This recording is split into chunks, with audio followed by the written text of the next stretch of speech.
hapon po sa inyong lahat. Ako po pala si Nitz Bautista. Ako po ay isang manager guider ng MMM Philippines. Nandito po kami ngayon sa inyo para ipaliwanag po at ipaalam sa inyo ano ba tong MMM. Ano ba tong MMM? Ano ba ang purpose? Bakit nandito kami sa inyo? So ngayon po ipapaliwanag ko sa inyo kung bakit kami narito dahil po sa MMM. Ang MMM po ay isang community.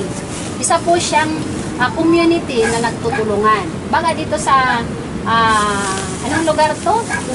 Daligan. Isa po kayo sa mapalad na nabinipisyuhan na nag-request po ako na pwede ba kayong makinabang dito sa ginagawa namin. Ano ang nababasa ninyo? The power of giving. Yan, giving. So, di po ba namimigay kami? At hindi lang po yun. Kami po ay mayroong dalang magandang balita. Dahil sa ako po ay isang guider manager ng MMM community, gusto po naming tumulong sa inyo. Kaya po mayroon tayong livelihood program. Alam ko po na tayong lahat ay naghahanap ng ikabubuhay. Kaya nga po kanina, di ba, nakita nyo yung paliwanag ng ministro. Pero gusto ko po makatulong sa inyo ng maliit lang na halaga. Yun po ay para sa akin dapat yun. Kasi ako po ang nagbenepisyo dahil ang bilang manager, guider ng MMM, mayroon po kaming parang benepisyo na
the world.